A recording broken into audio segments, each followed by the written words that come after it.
Hello, Soberinos, and welcome to this week's Friday Fix, which today is all about sugar cravings when we stop drinking. Now, some of us find that we develop an unhealthy relationship with sugar when we've stopped drinking in the early days of living our lives sober. Some of us don't, but some of us do. Now, this is a topic that I have talked about many times before, but I'm going to cover it again today because so many people are talking about it right now. So many people are asking questions about it right now. And so I felt that it was a good time to actually start talking about sugar again. So what I'm going to do, what exactly am I going to do in today's video? I am going to cover one, why it happens, why some people end up having these sugar cravings when they stop drinking. Two, I'm going to give you an example from my own recent experience of a little a little dalliance I had with sugar recently, and explain why that was happening and how I dealt with it. And three, I'm going to give you a couple of tips on what you can do about it. So today's video is all about how to deal with sugar cravings when you stop drinking, if you're one of the people that discovers that that's a thing. Now I'm going to be glancing down every now and then because I have my laptop on my lap with my notes on it. So the first thing to do is to explain why it happens that some of us develop an unhealthy relationship with sugar when we stop drinking. And one of the reasons for that is that when we're drinking alcohol, alcohol is actually turning to sugar in our blood. So one of the body's processes when we're drinking is that it's converting all of that alcohol in our bloodstream to sugar. And when we stop drinking, what happens is our body is still craving that sugar. So it's completely natural and understandable that we start reaching for actual sugar to replace the sugar in our blood that was the alcohol. So that's one reason. The second reason, and this is one that's often news to a lot of people, is that we have in our brains a natural, what you might call dopamine machine. Now, dopamine is the chemical in our brains that makes us feel good. It's one of them. But it's one of the chemicals in our brain that makes us feel alive. It gives us energy. It makes us feel positive. It makes us feel happy. It makes us feel energized. And that dopamine machine in our brains, before we ever have anything to do with alcohol or other drugs, that does its own magic. It produces naturally our own store of dopamine, our own dopamine highs, our own dopamine hits. We get all of that from the natural machine in our brains that does that for us. It's kind of like it's mechanically producing dopamine as and when we need it in response to certain events and certain behaviors, things that we're doing. So we have this natural dopamine machine in our brains that works for us.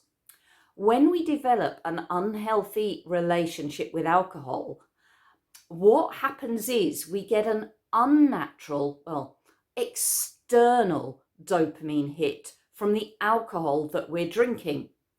And over time, as we're learning to drink more and more alcohol, because we're not getting the same effects from the same amount, so we're having to up the amount of alcohol that we're drinking, and we're drinking alcohol consistently over the years, is that our natural, and that's giving us a kind of external false dopamine high. What happens is the dopamine machine in our brains actually stops working so well. It gets a bit rusty. It switches itself off. It dials itself down.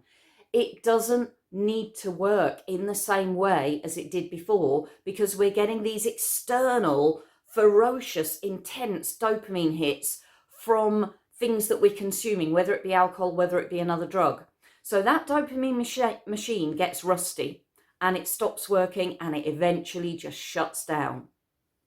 So what happens when we stop drinking is that we're not getting a dopamine hit from anywhere. We're not getting the dopamine and the feel-good factor from the alcohol, but neither is our dopamine machine, our own natural dopamine machine, producing any dopamine, because it's become rusty and it's stopped working and it's slowed down and it's just not working properly. It's just not producing our own natural dopamine high. And a result of that can be that we start to feel exhausted, we start to feel lethargic, we start to feel sluggish, we start to feel unhappy, depressed, anxious, because our body and our minds aren't able to produce that feel-good feeling naturally anymore. We need to give it time. Now, the good news is it does come back. It does learn to start working again, but it can be weeks for some people. It can be months for other people. And for some people, it can even be a year or so before their natural dopamine machine starts working optimally and helping them to feel good naturally. So it's a normal, natural thing for this to happen. Doesn't happen to everybody, but it happens to some of us. We need dopamine in order to be able to feel good.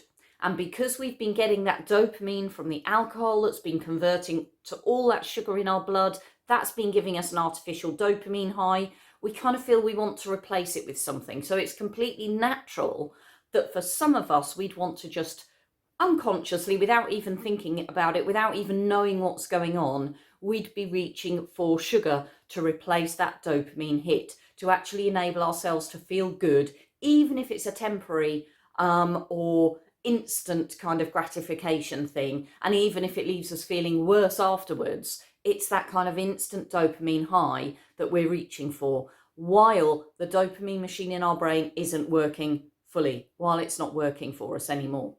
So that just gives you a little bit of an understanding of a couple of the things that are going on that mean that we want to, perhaps, some of us at least want to. I'm very careful to use some of us because it isn't everybody, it's only a few people. But the few people it happens to, it's a really big important thing, because people generally don't tend to want to go from one unhealthy habit to another unhealthy habit. We tend to want to change an unhealthy habit into something much healthier for ourselves. So it can be a really big issue for those of us that do experience it. The other reason, this is the third reason that this happens, and I'm going to just refer to my notes here, is that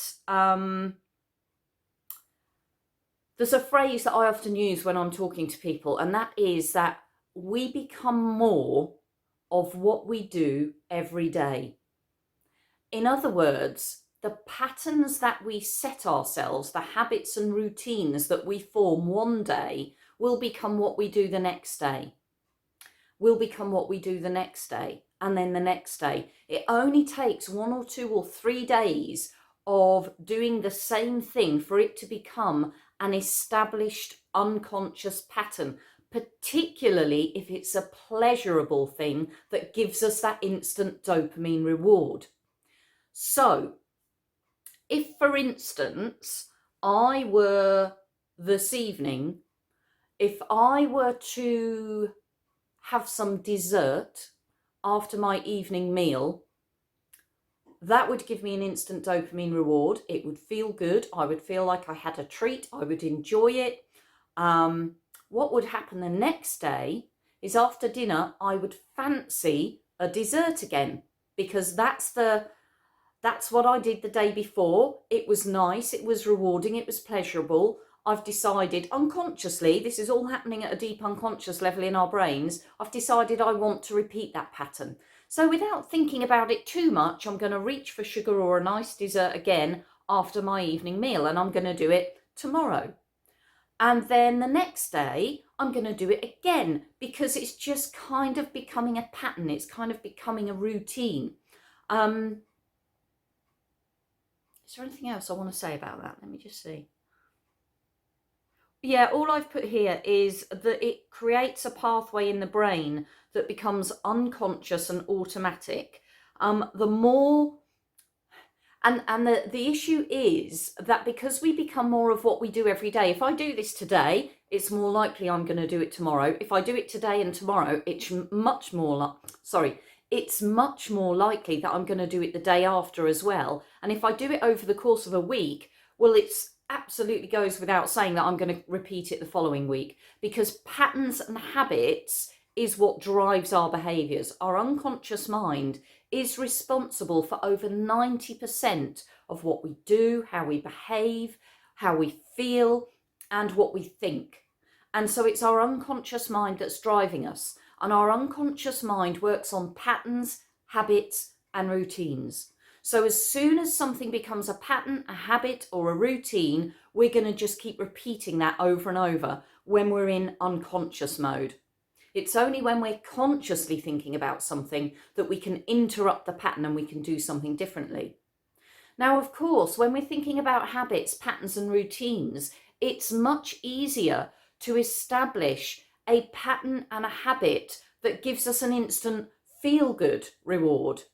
So if, for instance, I'm having the dessert after my evening meal this evening, that gives me an instant dopamine hit.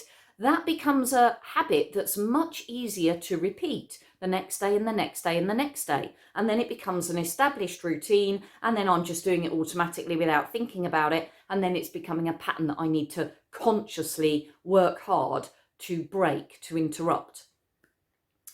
Whereas if it's a pattern or a routine that I want to create that doesn't give me an instant dopamine reward, if it's something that I need to work at to make it pleasurable, like doing a workout routine in the evening after dinner, like going for an evening walk after dinner, whatever the weather.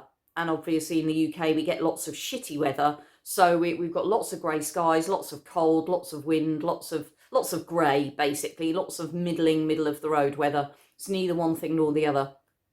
That might not be pleasurable. That might not give you an instant dopamine reward. You might get a longer term dopamine reward from going for a walk or doing a workout, but it's not going to be the same instant gratification as something like a bar of chocolate or a sweet dessert that's going to kick that dopamine factory, that dopamine machine into gear. So because it's harder work producing that dopamine reward, you need to kind of work at the healthier options longer before they become a routine and a pattern that you want to stick to. So we become more of what we do every day is true. And if we're doing something that gives us an instant dopamine or feel-good reward, we're much more likely to make that become a pattern quicker than if we're trying to establish a pattern that gives us less of an instant dopamine reward. It's much more likely we need to repeat that pattern more and do it for longer before it becomes an automated habit that we're just doing naturally and easily without even thinking about it. So we become more of what we do every day is the lesson here. And if you decide just for today you're going to do that thing, just bear in mind that it's more likely you're going to do the same thing tomorrow, because you're setting that up as a pattern and a routine that your unconscious mind is likely to follow. So now I'm going to give you an example. Now I'm pretty good because I'm quite a long way. I'm 6 years or so into living my life sober. So my drinking days are a long way behind me. But I did notice when I stopped drinking that I was suddenly buying ice cream, which I'd never done before. I was buying sugary drinks, which I'd never done before.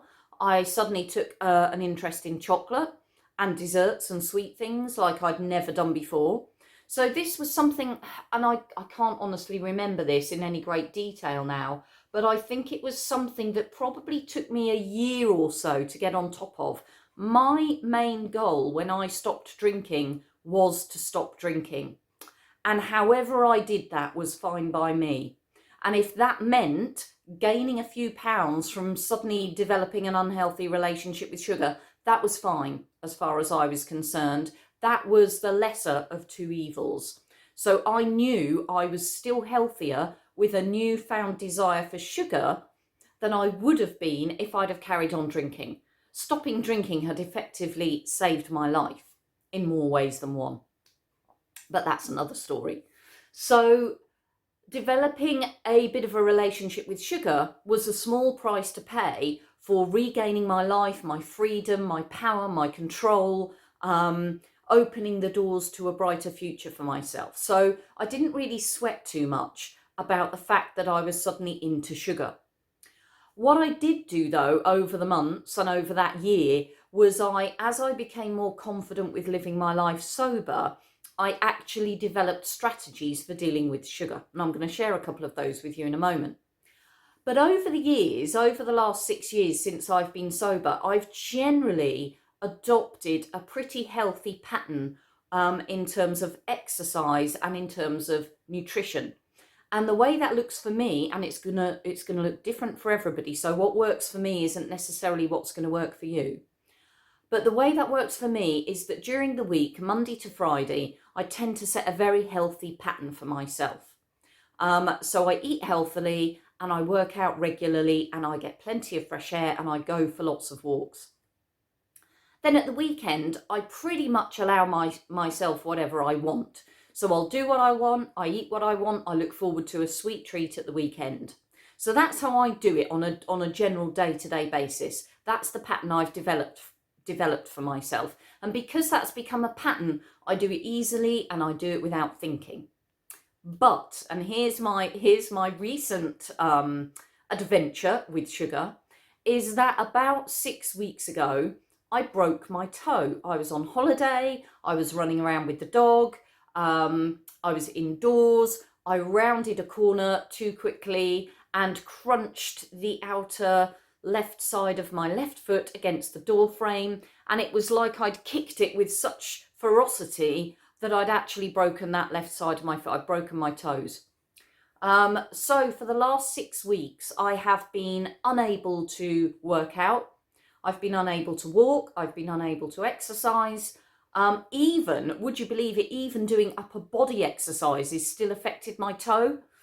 Because I naively thought, oh, well, that's okay. I'll just work on my upper body. But it turns out upper body exercise, you're still requiring your toes because they're your kind of balance support.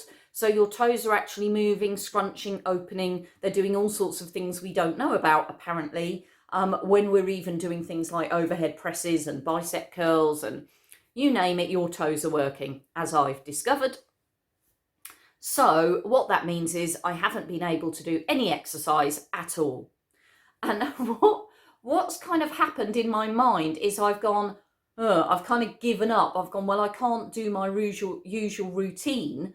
I can't exercise. Therefore, I'm going to get fat. Therefore, I might as well give up. Therefore, I might as well allow myself whatever I want over the next 6 weeks. And that's pretty much what I've done. I've developed a real taste for sugar.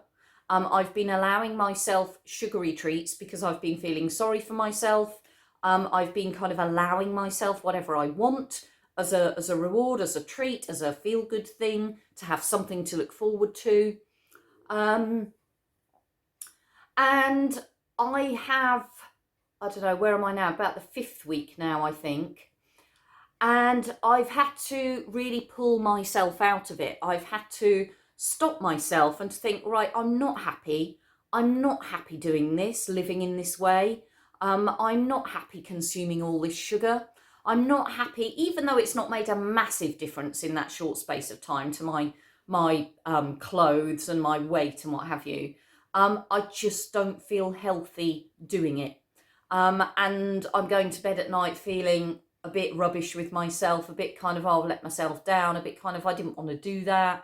And having all these kind of negative responses to the sugar. So a few days ago, about a week ago, I kind of pulled it together and I remembered the mantra, we become more of what we do every day. And I've decided, right, I want to change what I do every day. And this is what I've done. Where is it? I have, now this is this is where we're moving on to the section about what you can do about it, because this is what I've done about it. So when I get to that point where I'm actually feeling a bit rubbish about how I'm behaving and how I'm living and what I'm doing, feeling a bit rubbish about all the sugar that I'm eating because it's just become routine, it's just become habit. And also bear in mind that sugar is also addictive in its own right. Sugar is an addictive substance, so the more we eat of it, the more we want of it. So not only when we reach for sugar, Are we bypassing that dopamine machine in our brains and we're giving ourselves an instant dopamine hit?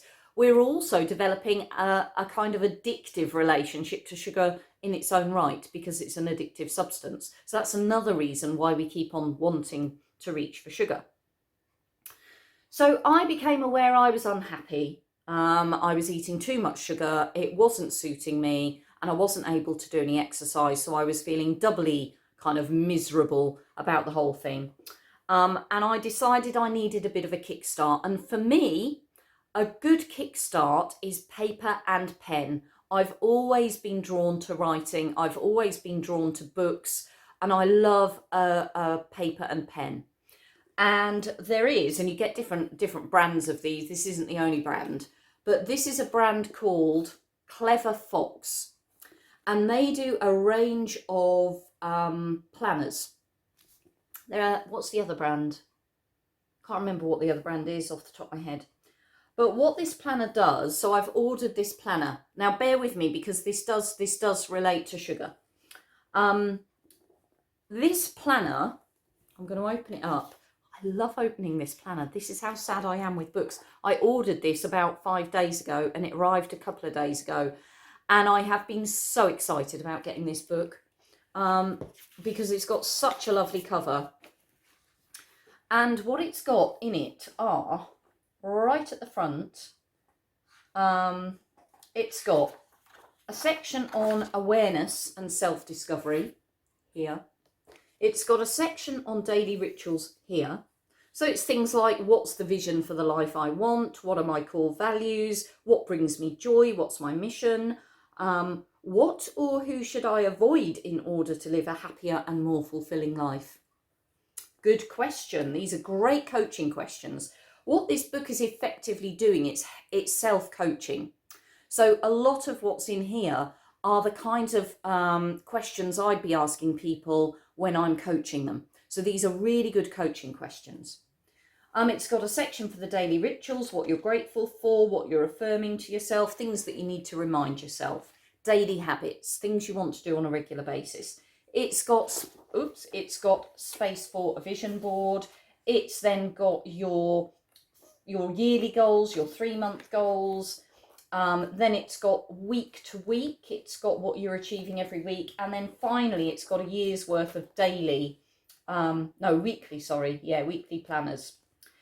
Now, what does this have to do with how to deal with sugar cravings? I can hear you asking yourself.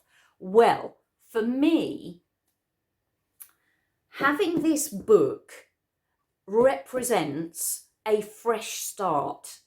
It represents a better, healthier future. It represents a space for me to take control. It represents a route into me getting back to living the life I want to live without sugar. Not without sugar, with sugar in controlled amounts at the weekends. So for me, this book is more than just a book. This book is an opportunity for me to create the life that I want, to get back to living the way that I want to live, to create habits, to create routines that are going to be useful for me. It's a little bit more than that as well, because it's about organisation, it's about planning, and it's about preparation. And now those things are all really, really important when you want to live life sugar-free or with a controlled amount of sugar. Planning and preparation is really important.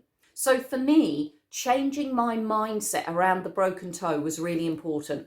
Changing my mindset around the sugar was really important. I needed to do something that was going to lift me up, that was going to stop me feeling so miserable, so sorry for myself, and like I'd got into this pattern and this routine that I didn't want to be in. And for me, one way of doing that, one way of changing my mindset, was to start planning and preparing for a better way of doing things, and to start looking forward to the rest of my life, and to start creating that rest of my life. And one way of me doing that was to get this book. Now, I haven't written anything in this book yet because it is so lovely. I almost don't want to spoil it by writing in it. But but I am going to be writing in it. What I'm going to do is get some rough paper and I'm going to jot out my thoughts and my plans on rough paper before I start putting them in this book. But what that's done is it's given me a boost. It's given me, I guess it's kind of rooted me back into planning and preparing and coaching myself into the future that I want. And it's rooted me into taking control again. So the book has done wonders. Just ordering that book was a really, really simple thing, and it's done wonders for me. Now, for you, it might not be ordering a book. It might be something completely different. But one of the things you can do to take control of the sugar habit is to actually start planning and preparing. What are you going to do instead of sugar? What are you going to do? Look at where your trigger points are. Look at the points in the day when you're reaching for sugar, and plan and prepare what you're going to do instead. So for me, I'm planning and preparing by using this book. And I will be planning and preparing every week, every day, what my routines and what my habits are going to be. So instead of reaching for sugar after my lunchtime meal, I am going to be having a herbal tea, for example. Instead of reaching for sugar after my evening meal, I'm going to be going for an evening walk, for example, whatever the weather, because there's no such thing as the wrong weather. There is only the wrong clothes.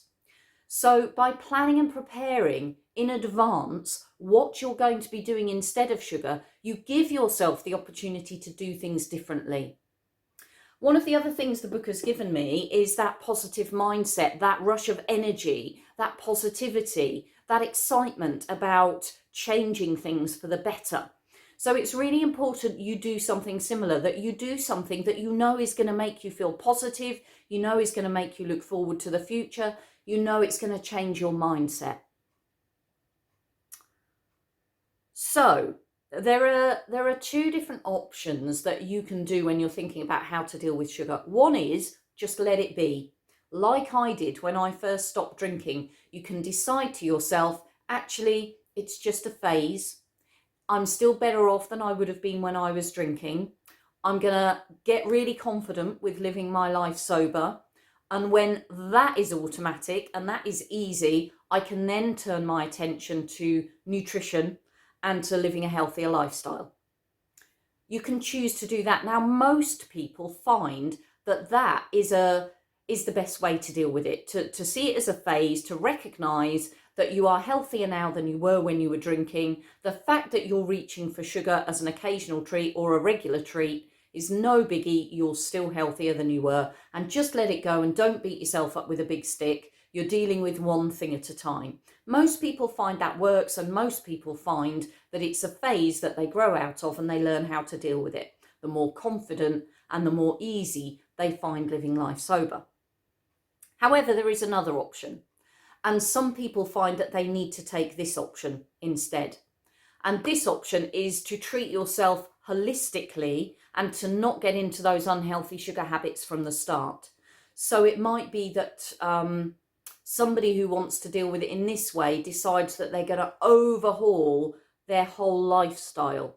They're going to get a book a bit like this maybe, and they're going to actually plan a whole new lifestyle where they're exercising regularly, they're eating healthy foods, they're setting themselves targets and goals for a healthier new lifestyle. So they might walk a certain distance one day, walk a further distance the next day, maybe introduce a bit of running, or maybe it's introducing a 5-minute exercise routine in the morning or in the evening.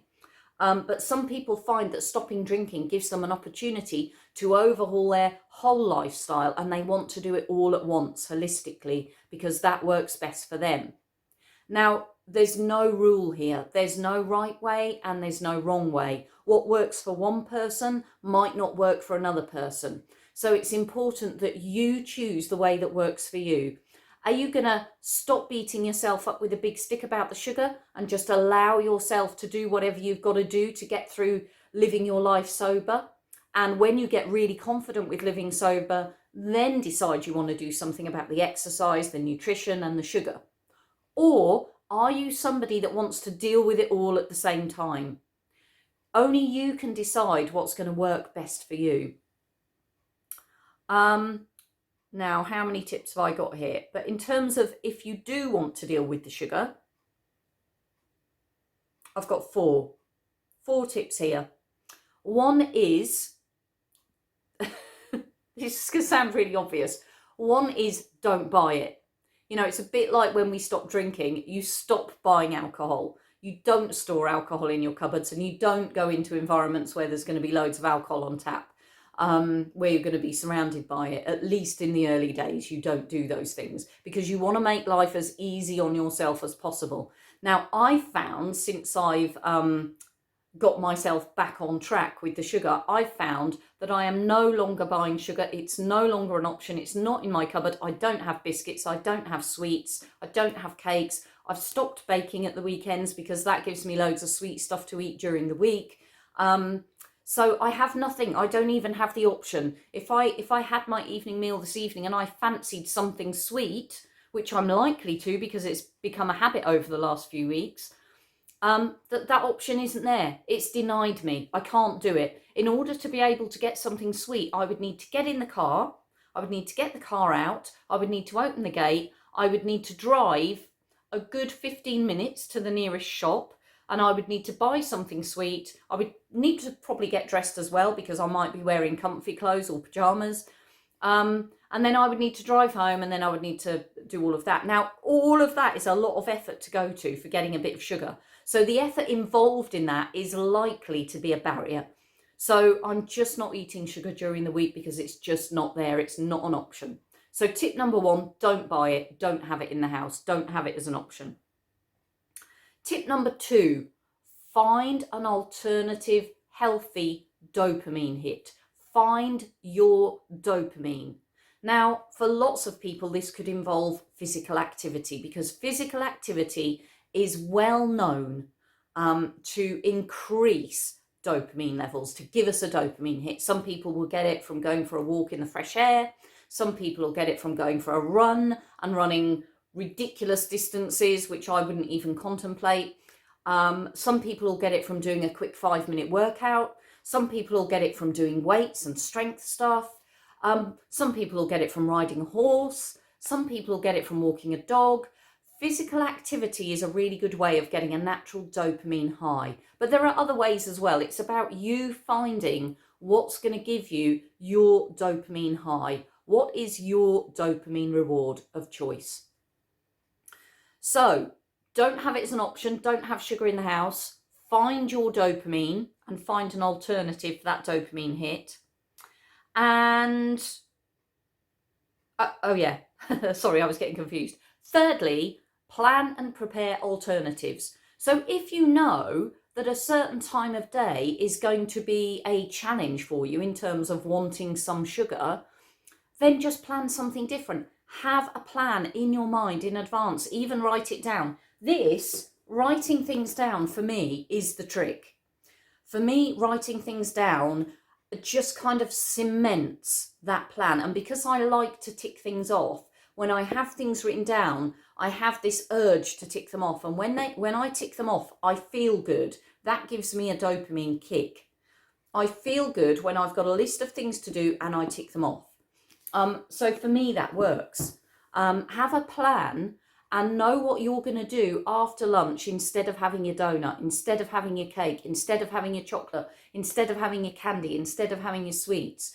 Have a plan in advance and plan alternatives. It's important to have an alternative in place so you're not just sitting there drumming your fingers and thinking, want sugar, want sugar, want sugar, oh, I want sugar, I want sugar, I want. Instead of doing that, you want to have something else planned so that you're distracting your brain, you're doing something else, and preferably you're doing something that's going to give you a bit of a dopamine hit. So 1, don't buy it. 2, find your dopamine hit. 3, plan and prepare for those moments where you might want to eat sugar. Plan and prepare in advance. And number 4, follow the Go Get Sober guidance program.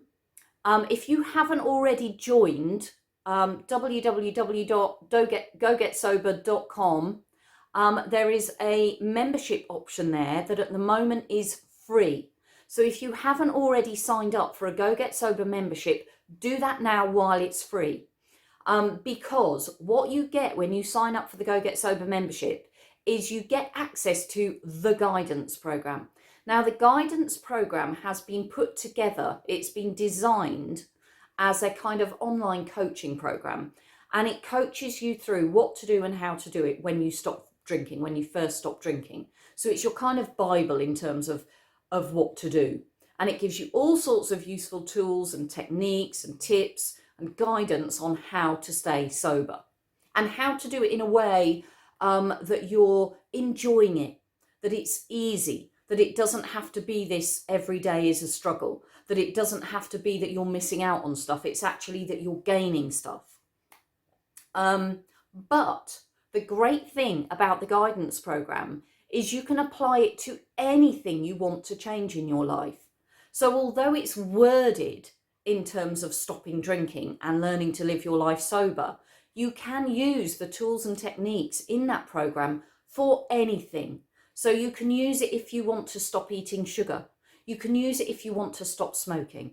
You can use it if you want to create a new habit, any new habit at all, whether it be an exercise habit, whether it be a nutrition habit, whether it be that you want to stop saying yes to people so often and start learning to say no. All of the tools in the guidance program work for changing any habit and adopting a positive mindset and dealing with some of the issues that might have led to a desire for sugar or a desire for drink or a desire for smoking, whatever it might be, unresolved issues. They help you work on yourself, they help you work on your life and creating the life that you want. So I do recommend that you sign up for the guidance program if you haven't already, because it's free. So take advantage of that while it's free. So I hope that was useful to you if you are struggling with sugar right now. Feel free to ask questions. Just pop your comments and questions below. I'm happy to answer them. And I will look forward to catching up with you in tomorrow's Saturday share in the Facebook group. So it's over and out from me for today. I'll look forward to catching up with you tomorrow. But in the meantime, let's go get sober together. Bye for now.